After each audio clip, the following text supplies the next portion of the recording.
वैभवती पुढारी राजाराम बाबू इतर मान्यवर त्यांचे मी मनापासून स्वागत करते।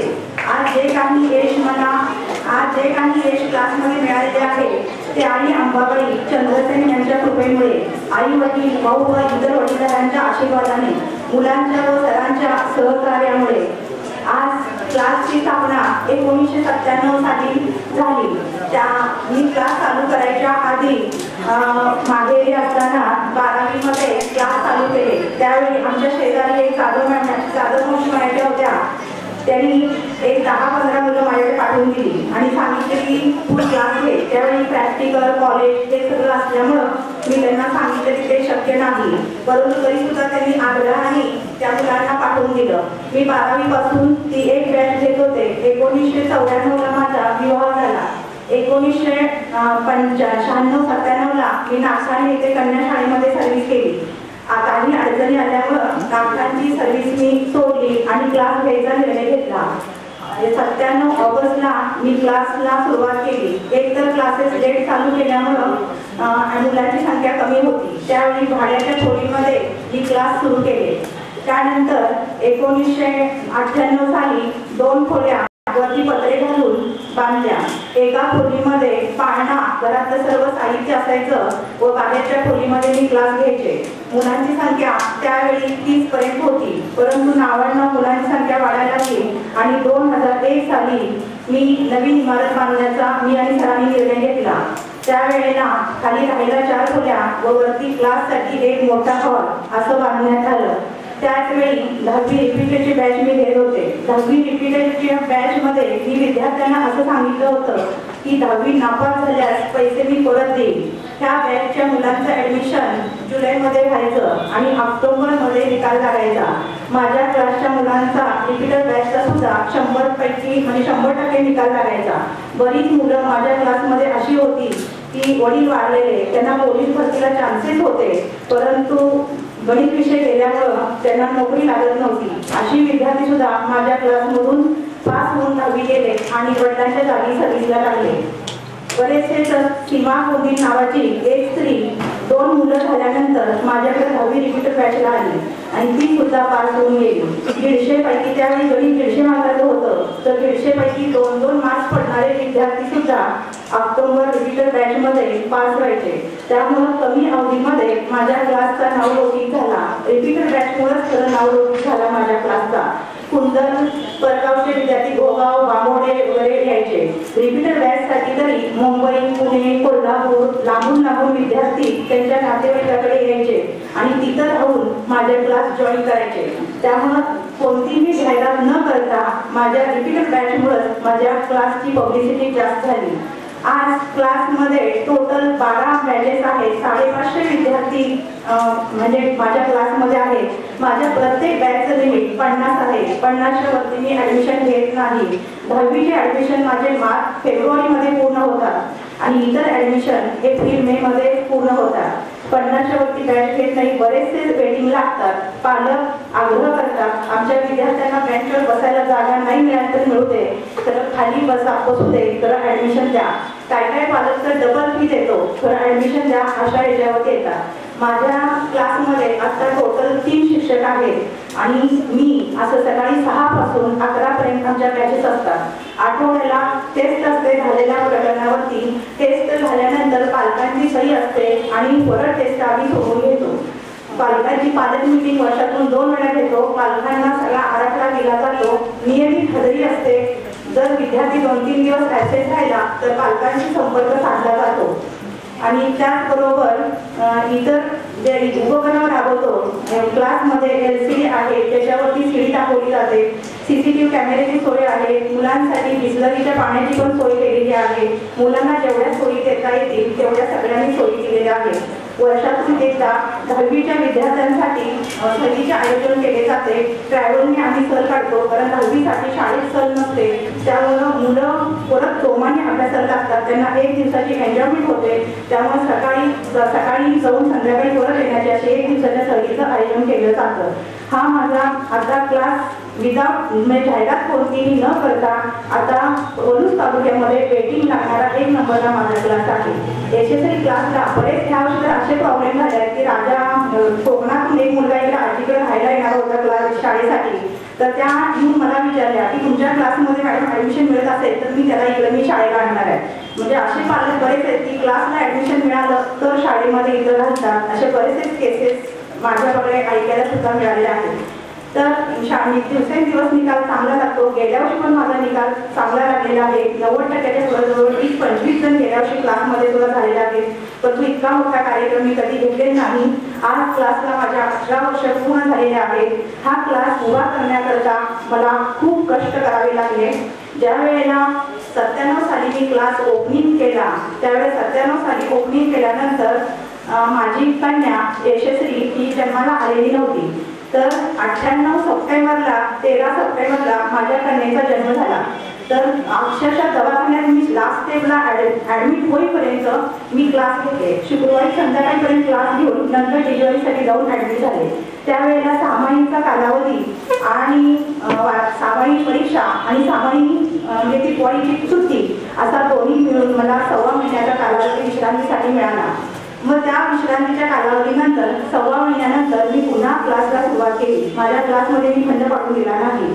छोटीशी कन्या 1.25 महिन्याची, त्यावेळेला चिरंजीव माझा जो होता तो 3.5 वर्षाचा होता. तर तो आतल्या खोलीमध्ये बाळाला झोके द्यायचा, दुधाची बाटली द्यायचा आणि तो तिला सांभाळायचा. माझ्या मुलाचं वय खेळण्या बागड्याचं होतं तरी सुद्धा त्यावेळी त्या मुलानं माझ्या म्हणजे बहिणीला सांभाळण्याचं काम केलं. आणि अशा रीतीने म्हणजे भरपूर माझ्या आयुष्यामध्ये संकट आले, परंतु त्या संकटावर मी मात करत आज या स्थितीला क्लास पोहोचलेला आहे. बरंचसाच म्हणजे अडचणी आल्या, सगळ्या अडचणी दूर करत सामना करत आज मी इथपर्यंत आलेले आहे. तर माझ्या आई वडिलांनी खूप कष्ट घेऊन मला शिकवले. माझ्या आईकडून मी संस्काराची शिकवण घेतली. ती नेहमी म्हणते दुसरा कसा वागतो त्याचा विचार करायचा नाही, आपण चांगले वागायचे, आपल्याला काहीही कमी पडत नाही, येणाऱ्या संकटाला तोंड देऊन यशस्वी वाटचाल करायची. याचे धडे मी लहानपणापासूनच आई वडिलांकडून घेतले. आई वडील त्यांच्या जीवनात पण खूप संकटे आली पण त्यांनी सामना केला. माझा भाऊ माझ्यासाठी प्रोत्साहन होता. आज 8 वर्ष झाले तो आमच्यात नाही, पण एकच दिवस असा केला नाही की त्याची मला आठवण येत नाही. तो खूप प्रेमळ होता.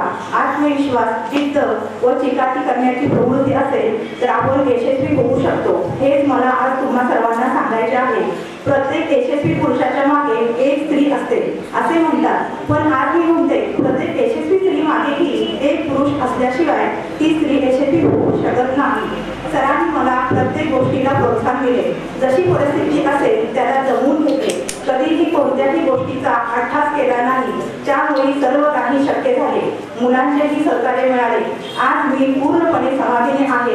माझे पती मुले यांनी मला सर्व प्रकारचे सुख दिले आहे. माझी ईश्वरचरणी एवढीच प्रार्थना आहे की इथून पुढेही मला असेच सुख समाधान लाभो. एवढे बोलून मी माझे भाषण संपवतो.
सावंत 96% गुण मिळाले.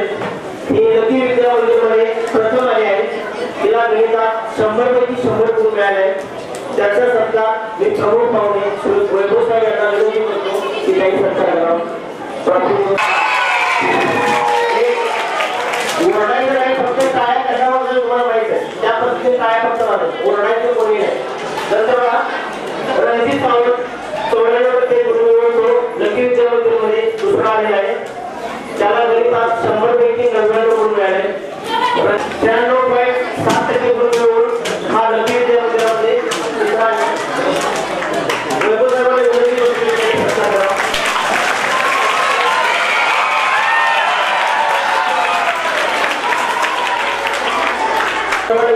की सत्कार करावा. यानंतर कार्यक्रमाचे अध्यक्ष अनुश्री कापे बापूला विनंती करतो की काही सत्कार करावा.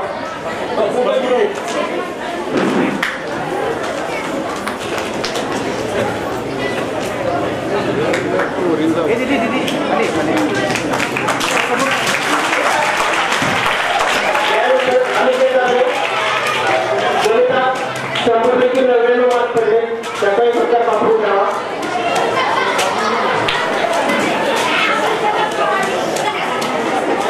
यानंतर प्रियांका कदम गणितात 100पैकी 99 मार्क पडले.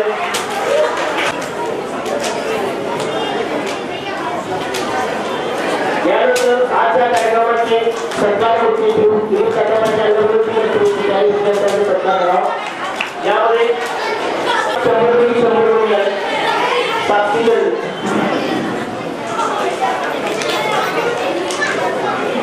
इकडे बघ. यानंतर प्रीतम शिंदे गणितात 100पैकी 100 गुण मिळाले.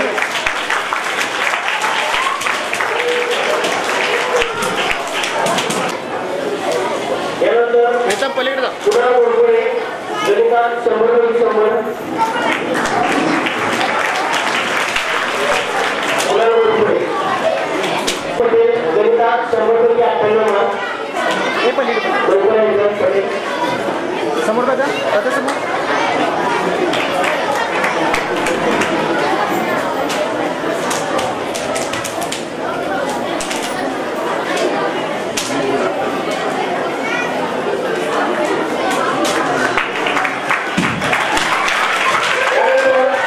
बँकेचे चेअरमन वैभवरावजी तुलारे साहेब यांचा सत्कार संपतराव कदम यांनी करावा अशी त्यांना विनंती करतो.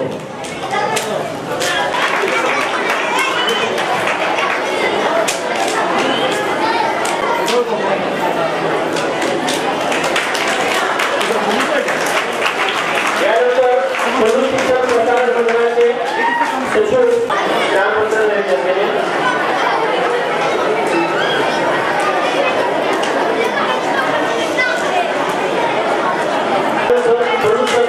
सरकारी बँकेच्या संचालकपदी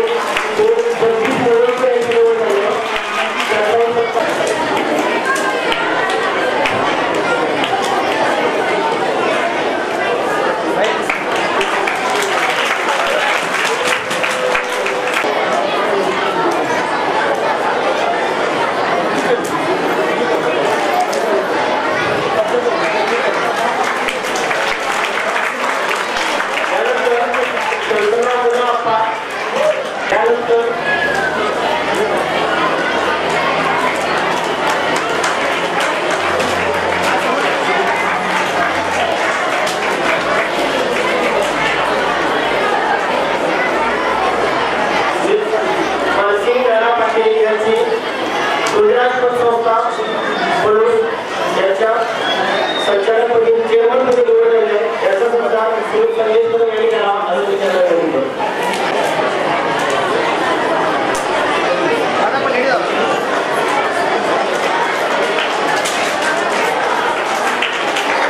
यानंतर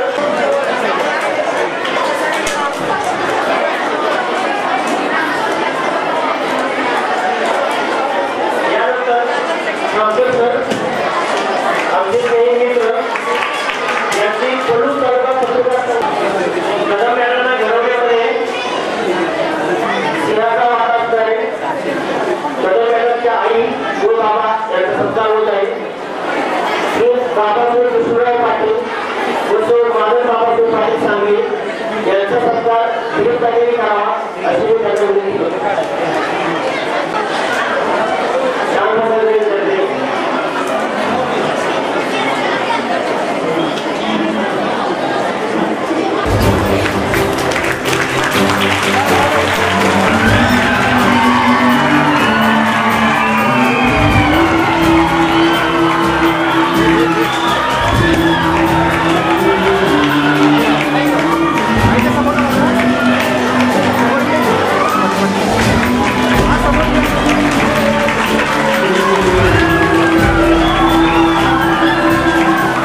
त्यांचा सत्कार